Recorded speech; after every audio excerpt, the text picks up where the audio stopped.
Well, this sounds like an action movie, a packed Metro bus that could not be steered or stopped. But that's exactly what drivers say happened twice last week.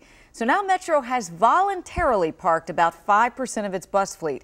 Transportation reporter Pete Muntean is all over this story tonight in Southwest. And Pete, there's some fixes that are being made. Yeah, 105 buses now parked, Leslie. Drivers think the problem is with the bus master switch. When it fails, the bus essentially goes limp. It becomes lifeless. Drivers now think this happened twice in the last week. The first incident on September 25th, the driver had the bus stall out. It was on I-395 in Northern Virginia. He had to steer the bus into a median barrier in order for it to slow down from 60 miles per hour. Second incident, September 28th, that was the P18 route in Fort Washington. But it was only after that second incident that Metro parked these 105 buses. All right, so this happened twice, and those are some pretty scary incidents. Why didn't Metro take action after the first incident?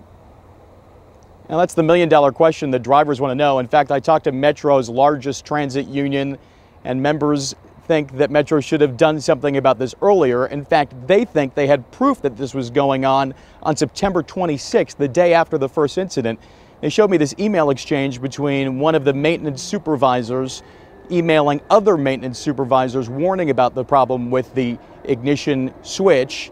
He said that this was an issue. Metro sort of sidestepping this tonight, saying that it wasn't really a problem, or that's not really representative of the problem. Even still, members of Metro's union say that everyone in the agency should have known about this right away. Things happen. This is public transit. Things do happen in public transit. But let's be open about it, and let's talk about it, and let's change our approach of how we do business.